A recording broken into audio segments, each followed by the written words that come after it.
Good morning, guys. I feel a little bit of a sore throat coming on. I hope it's nothing, but I went straight to my go-to sore throat tea, which is ginger, cinnamon, cloves, turmeric, and a little bit of black pepper. So hopefully this helps out, but it has been a couple of weeks since you guys saw the garden. I was out there yesterday just thinking about how close the frost is and what is going to have to happen before the frost, and just also thinking about all the harvest time that I actually still have, because here in South Carolina, my first frost isn't predicted until about November 1st, and even the monthly weather prediction does not show a frost happening around that time. So I might even have like another week or two after November 1st. So we're looking at about 4 more weeks of growing. That would be 28 days. I could start radishes today and potentially have them be like fully ready to harvest before it's even frosted. That's probably not going to happen. But just to give you a gauge of how much time we've still got. The garden is still recovering from Hurricane Helene. Hurricane Milton did not touch the upstate at all. Actually, pretty sure, we didn't get any rain at all. Zero rain since Hurricane Helene, which has actually caused a couple of problems because I kind of relaxed on being super vigilant about when water was happening. And I don't know, just my brain was like, oh, the ground is wet. It was soaked from the hurricane, right? And that was true for a while, and then it has started to dry out. So there are a couple of things that you might notice are struggling due to my lack of watering. But overall, like, the hurricane could not have hit at a better time for the garden. It is a transition season. Most of the stuff that's in there was really well established, and anything that wasn't was like tiny, so the wind didn't get to it very well. And everything that like flopped over, you know, it's on its way out anyway. So the damages, I feel like, not very bad compared to like if this had happened in the middle of the spring, which it normally wouldn't because of the way hurricane season works. But if we were to get really high winds like that in the spring, there would be a lot of tender plants that would potentially snap or, you know, get pulled out of the ground, etc. And that didn't happen. So overall, very happy with the timing of the hurricane, at least for the garden perspective. It obviously was, you know, still very devastating to the entire area. We can always look on the bright side, right? And I'm trying to continue counting my blessings. So it is just a tiny bit chilly this morning. It's about 68 degrees Fahrenheit. And I don't know if you can hear the sounds in the background. There's been a lot of clearing happening, even in the last 2 weeks.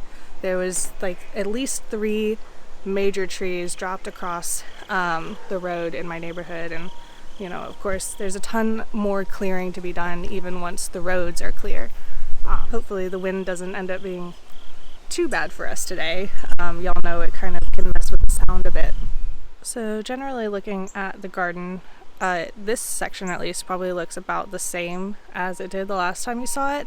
Everything's kind of laid over a little bit in one direction or another, but we do have like a lot of fruits right in here that are harvestable, which is still very exciting for the middle of October. Alright, so right here at the front, my Scarlet Runner Bean trellis, it is looking kind of straggly. There's a few new leaves coming on here and there, but overall a lot of the vines have kind of just like given up. Like, this is all crunchy and dead. But these are perennial, so they should come back next year. And they're actually, because of all the moisture, this was able to put on a few more really large pods. So I will have at least some more seeds to like kind of plant some more and thicken up this area of it next year. And I would prefer to do that with seeds from my garden as opposed to seeds from a packet, because they'll already be just a little bit better adapted to my garden. The rain was also really good for my turmeric plants and for my strawberries down here. Strawberries suffered, I think, a lot with the drought, and I'm really happy to see that mostly they seem to be not only surviving but also not getting choked out by all of this grass. In the spring, the Bermuda grass is going to be one of the last things to come back, so they should have a good chance.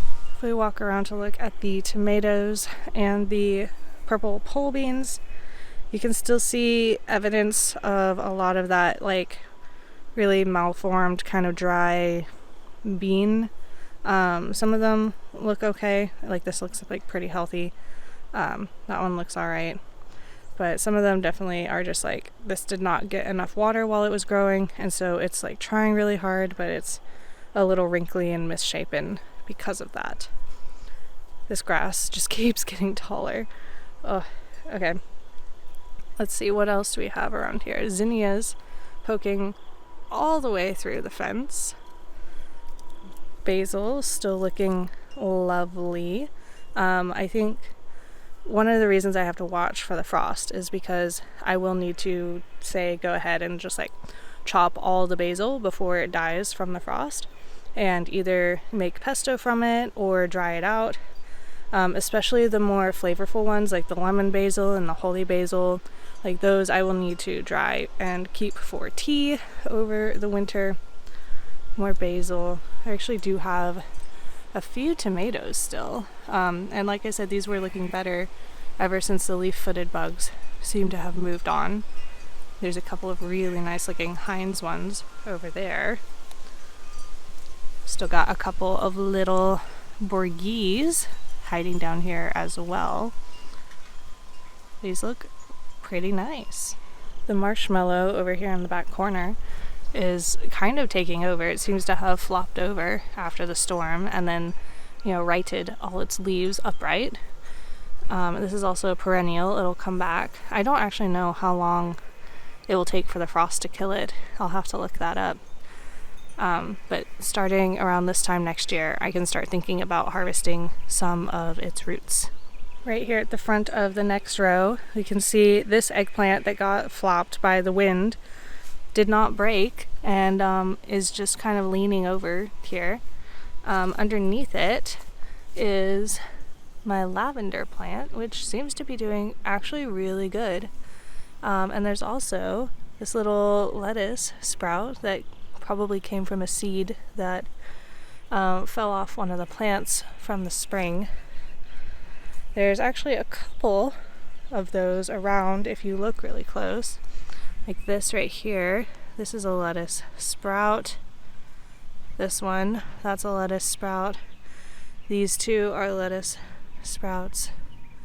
Once you know what to look for, they're pretty obvious. All of this, actually, now that I look closer, all of this is lettuce coming up. That's probably from the one that was like literally right here. We've got this Lisa pepper that is leaned over but not snapped, so that's really nice.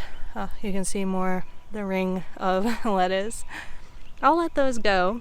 We'll let them fight it out, let the strongest survive.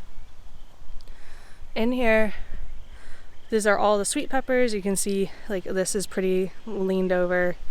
Back in there, I don't know if y'all can tell, it's starting to look kind of sick. This, I haven't really touched like this back area near the trellis in a while because it just got so jungly. But we're still getting lots of ripe little red peppers. I figured out this one is the culprit. This is the secret spicy one among all the others that are supposed to be sweet. Let's see. More. Oh, this one is beautiful. Look at that. Absolutely gorgeous. And you can see all these red ones here. I need to come through and pick them. This looks like definitely a crop big enough for a batch of Ivar, my roasted red pepper and eggplant sauce. all these zinnias fell over. They were way more upright. And we've got some more eggplants back here. This one, again, I feel like it's pretty obvious that it is all leaned over, but that it is like largely fine, which I just am so glad about. Down in here, I've been trying to keep an eye out for things like lettuce sprouts. Oh, there's a pea sprout right there.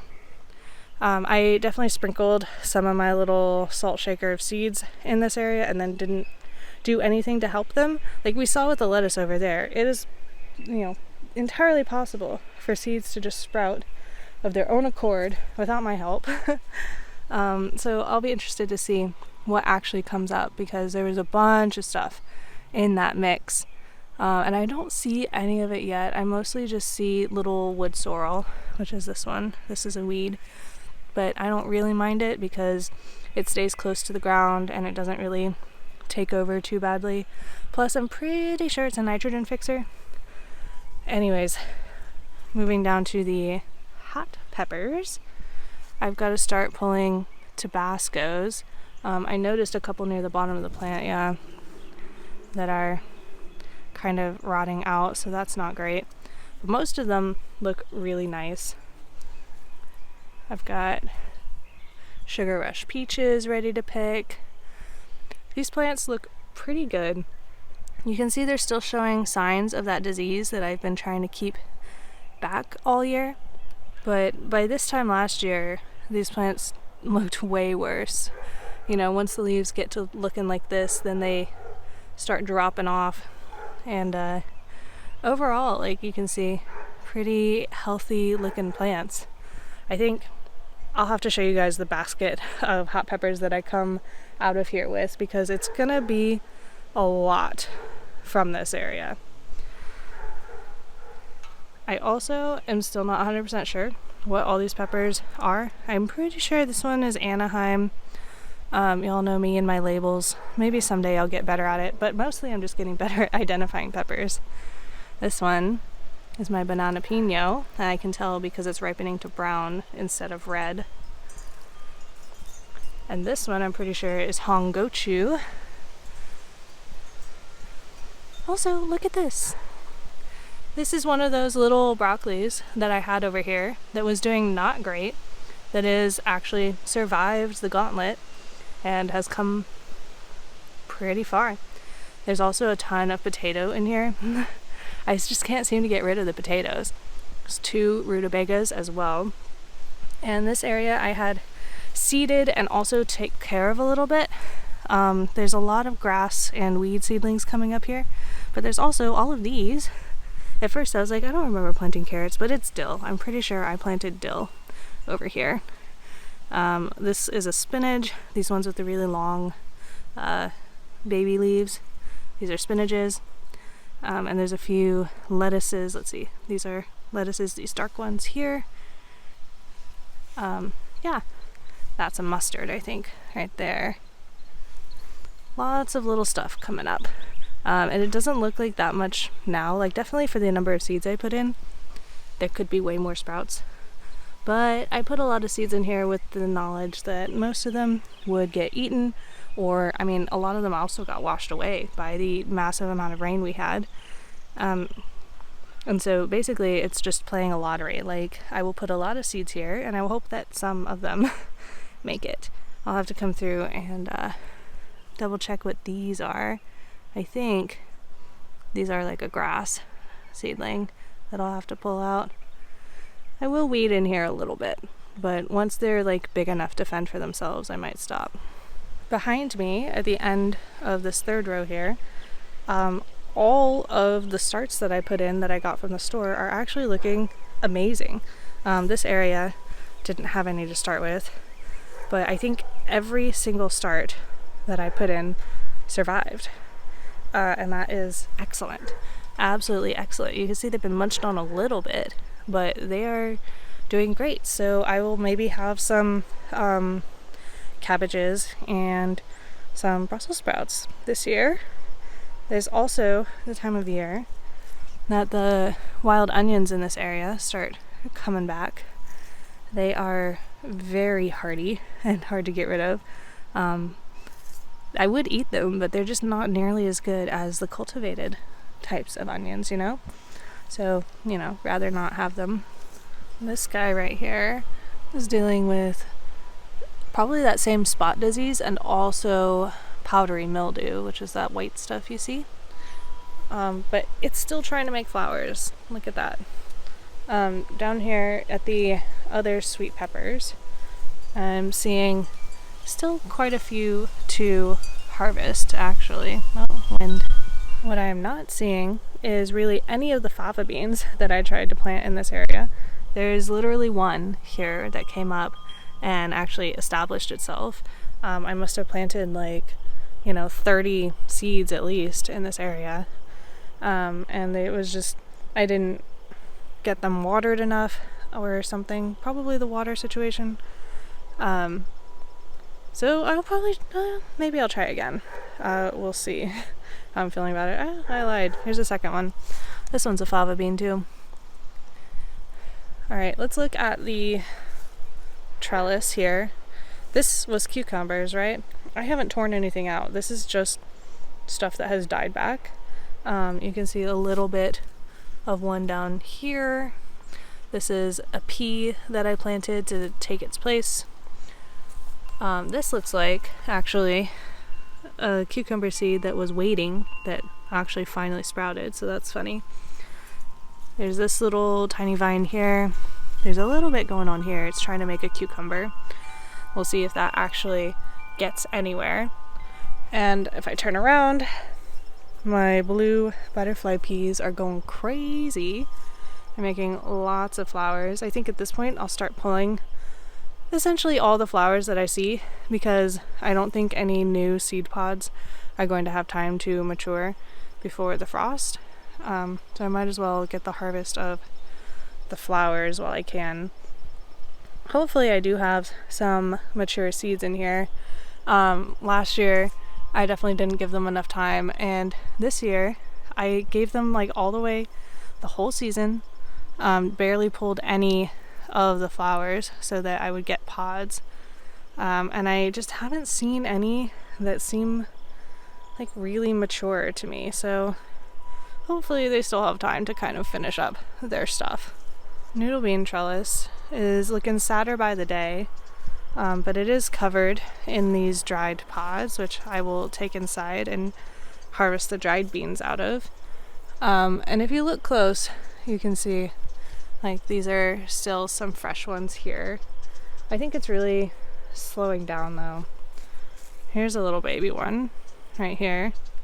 Here's an even babier one right here.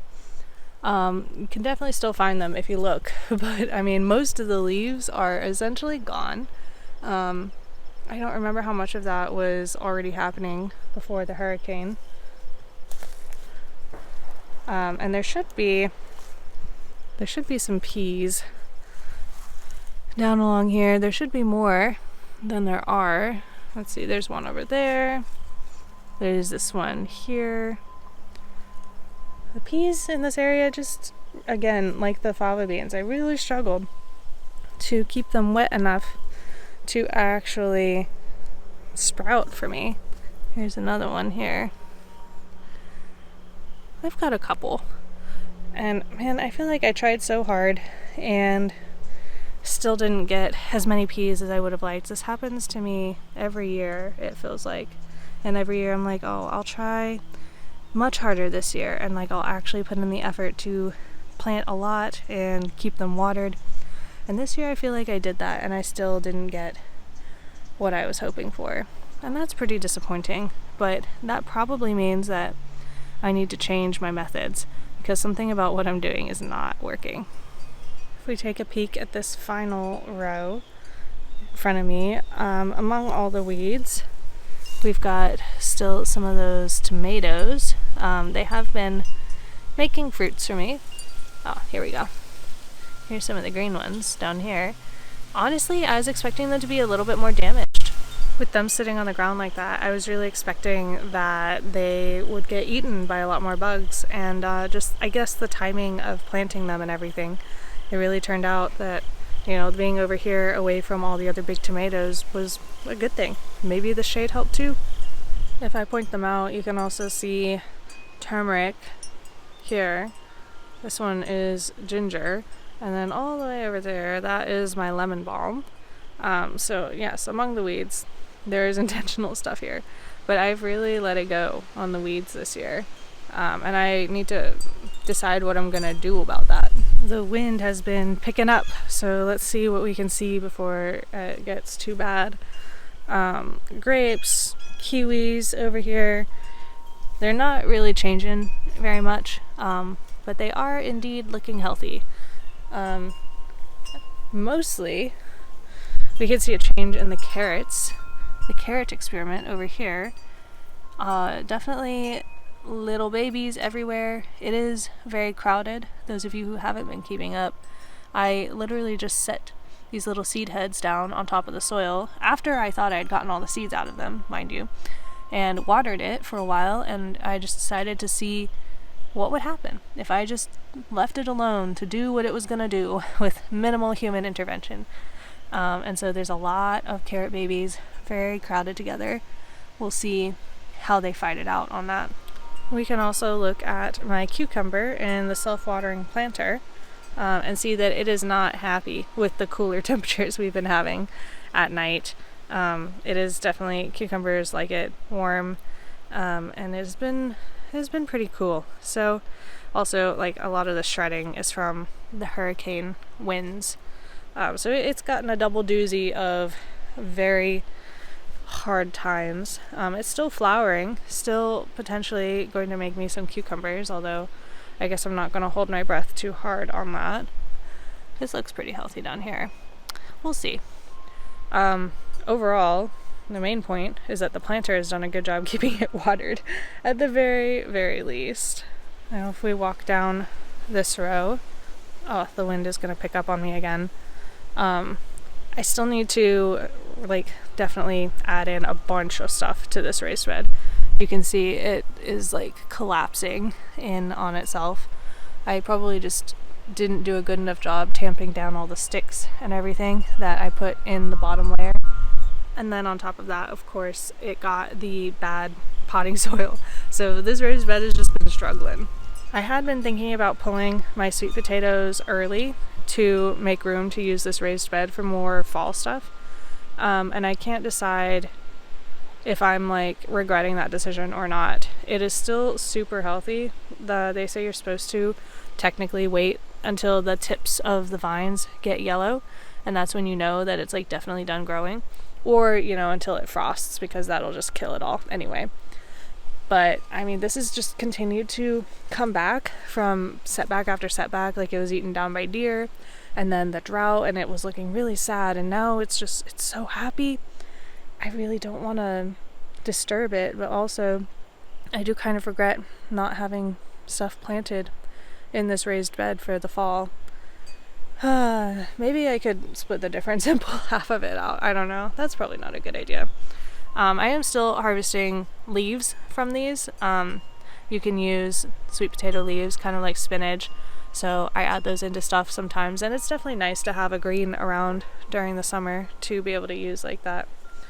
So, these are probably going to stay because that's less work to leave them for now. And they're so pretty.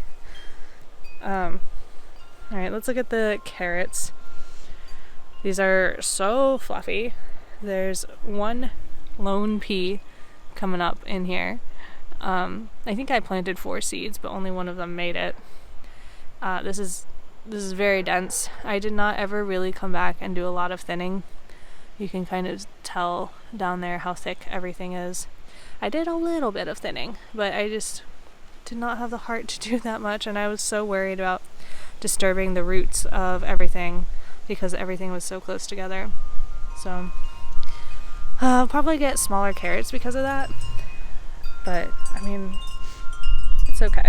Some of the progress I'm most excited to see and watch because it's so fast is this raised bed right here. These things have just gotten huge so quickly. And if you look down at the base, yeah, look, this one's already starting to make a root. There's still little carrot babies down in there if you look, and then my dwarf peas are actually making little pods for me too. I kind of regret putting the dwarf peas in here. I think they probably needed to be able to get taller to get above all of these very shading leaves, but we'll do that next time. Some of them are still very, very small though, like in this corner here. They're definitely coming up, but I mean, at this point, something that's that small, when its neighbors are that big, it's probably stunted. So I wouldn't expect to get too much out of plants like that. There's more carrot babies in here. Let's see, these are beet leaves. This feels like turnip leaf. Turnip. Oh, that one feels like rutabaga. I can tell because my turnips don't have those little hairs on their leaves, but my rutabagas do. And that's just a variety thing. That's not all turnips and rutabagas. Look at that little pod. Oh my goodness. That actually looks like ready to pick and eat. Let me see if I can get it off one-handed here. There we go. Look at that. That's actually probably a little past eating. That's already got a big, like eating as a pod, I mean. I definitely still eat the little peas inside. Wow. That happened so fast. Here's more little carrot babies. Here's another beet. My beets are albino beets, and they're supposed to be like extra sweet. I actually had beets served to me at a restaurant recently, and like it was one of those fancy places where they like don't like they just like give everybody the same appetizer, and I was like, I don't know what this is, but I'm gonna put it in my mouth anyway because I trust that this is really fancy and good. And part of it was beets, and it didn't taste like dirt. So, you know, I've got a lot of hope for beets. I'd been growing these albino ones because I was afraid of them tasting like dirt, and these are supposed to be the sweetest beets that you can grow. But I just got to figure out what they did to those beets to make them taste so, I guess, neutral and not like dirt. Look at the leaves on this, though. Holy goodness. This has got to be a rutabaga. Yeah, it's all fuzzy on the leaves. I got 4 little peas out of that pod. They're so cute. Alright, so let's evaluate the berry patch a little bit here. First of all, these 2 blueberry plants, pretty certain they're dead. They retain no leaves. They are very crispy. I think I'll have to take them out and put something else in. Unfortunate. The St. John's wort, excellent choice for this area, I think. It has just loved the climate, even the dryness, and then the acidity for the blueberries. I've got my garlic chives over here. They flowered and made their little onion looking seeds. These almost look exactly like onion seeds, actually. And then some of my original blueberries are like doing great, and some look really sad. For example, this one looking great, looking healthy. Meanwhile, next door to it, not so great. And then there's actually another one over here that you can't even see because it has died back so much. I'm not even sure if I'll be able to find the dead stick of it. So I'll probably have to look into what variety this one is and try and get more of this one, because this is obviously the one that's doing well in my climate. I got originally a few years ago 4 different varieties from Stark Bros. And this is the one that likes it here. For the blackberries and raspberries, I've still been getting a fruit here and there. Not much more than a little handful to snack on. Here's one right here. Generally, if my raspberries had been healthier, I would be getting a much larger harvest around this time of the year. They do fruit again in the fall, and you can see a lot of that starting here. I think I'll have to check my notes, but it seems like it's a little later than it might normally be. Ooh, here's a good one. Actually, that's a bunch of good ones. Okay, maybe this isn't as bad as I thought. Maybe they're just hiding. Well, look at that. Ooh.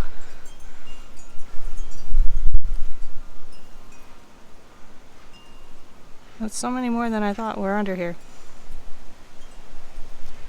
Definitely not as bountiful as the spring harvest, but that's still lovely. From up here, everything looks much more dead, but I think these are just canes that are done because they already did their second fruiting. And if we walk over to this citrus patch, I'm actually considering not doing anything about the tall grass here. I am kind of thinking it might help protect it from the cold a little bit, but I'll update you on whether or not I decide to actually do that. This little guy right here has, I think, a couple of baby fruits on it. Let me see if they're still there. There's one. This is this one's the kumquat. So that fruit won't get super big. Maybe I will get my first kumquat in my first year. I'm not trying to get just like a whole bunch of fruits off of these because they're still really tiny. But one or two, especially since they're tiny kumquats, I feel like that's okay. My little fig in here is actually putting on even more fresh new leaves at the moment, which I don't know if is very advisable to it right now. But I'm getting to be pretty confident that this one, at least, will come back in the spring. And now that it's in the ground, I'm hoping that it actually makes some progress towards being, an actual tree. Hopefully. And my lime quat. This one lost a few leaves, it looks like. I'm really anxious to see how these do over the winter here. Theoretically, we are just barely warm enough over the winter for these guys. And kumquats in particular are the most cold hardy citrus that you can buy. So here's hoping. I'm going to do a little bit of work to protect them, but overall I don't want it to be like a big job every year to have this citrus. So if it's not going to mostly take care of itself except for in extreme years, then I probably don't want it to survive, you know what I mean? It's kind of part of my lazy gardening philosophy is I don't want to I want to work with my environment and not against it. And so I want to always be finding the things that really like it here and essentially take care of themselves, and that's less work for me while also getting me a very robust set of plants and a really nice harvest. Alright guys, that is I think all I have to show you today. Thank you so much for bearing with me as I took a week off to kind of get myself together after the hurricane. I am excited to continue these tours into the winter with you. If this is your first year here with me, I will do these tours all winter, even when there's not just a whole lot going on, because I do care about giving you a realistic look into gardening, specifically my garden, because that's what I've got in front of me. But I don't want to be one of those creators that's only showing you the highlight reel. I want you to see the messiness of it. I want you to see the slowness of it, and then be able to set your expectations properly for your own garden. Because the reason I started doing this was I realized that my expectations for my garden were really skewed just because I was comparing myself to somebody else's highlights and not necessarily their reality.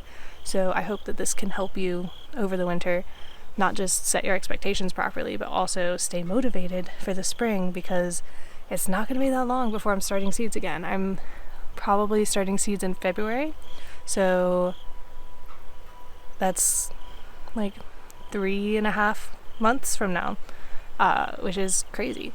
We're already ready to turn around and do it all again. Anyways, thank you so much for being here, and I wish you very happy gardening.